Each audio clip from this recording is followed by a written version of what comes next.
Viewers, Newton drawing tone চ্যানেলের পক্ষ থেকে আমি রশিদ নিউটন আপনাদেরকে সাদর সম্ভাষণ জানাচ্ছি।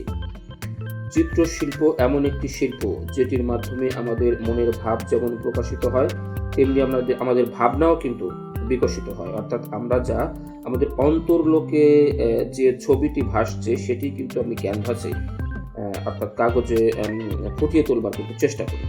তো চলুন দেখা যাক আজকে আমাদের আয়োজনে কোন ছবিটি আমরা আঁকতে চলেছি।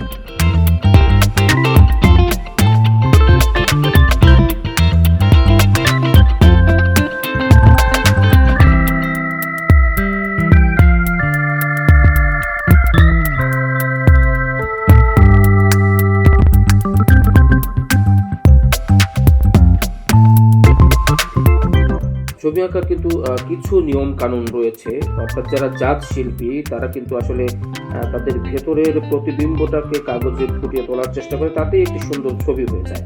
তবে কিছু নিয়ম কানুন কিন্তু রয়েছে, আর্টেরও কিন্তু কিছু গ্রামার রয়েছে। আমরা যেমন ছোটবেলায় অ আ ক খ শিখে কিন্তু আমরা পড়তে শিখেছি, লিখতে শিখেছি, আর্টেরও তেমন কিছু নিয়ম কানুন রয়েছে। আমরা আমাদের ড্রয়িংগুলোর মধ্যে দিয়ে সেই গ্রামারগুলো আপনাদেরকে দেখিয়ে দেবার চেষ্টা করব, শিখিয়ে দেবার চেষ্টা করব, একসঙ্গে শিখবার চেষ্টা করব।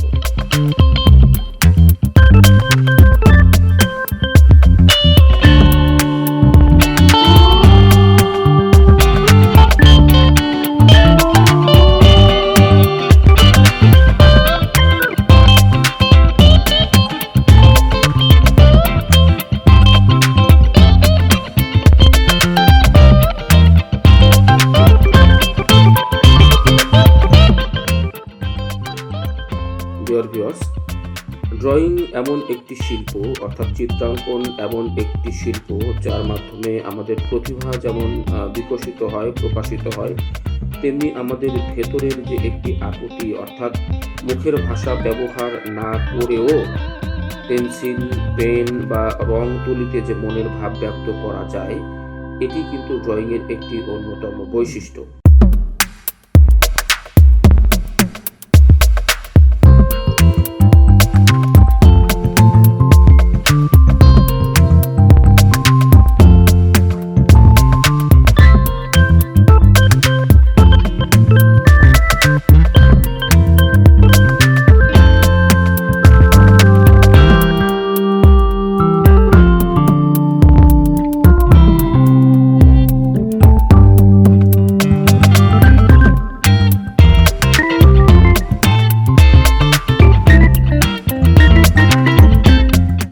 ডিয়ার ভিউয়ার্স, শেষ হয়ে এলো আমাদের আজকের ড্রয়িং।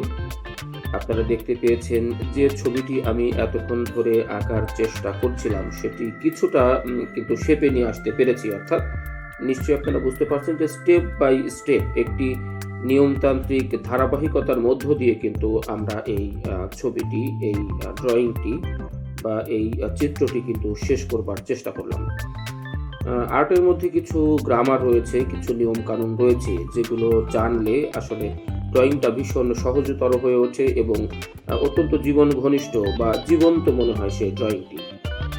তো আপনাদের কেমন লাগবে জানি না, যদি ভালো লেগে থাকে লাইক কমেন্ট করে আমাকে উৎসাহিত করবেন। সবাইকে অনেক ধন্যবাদ।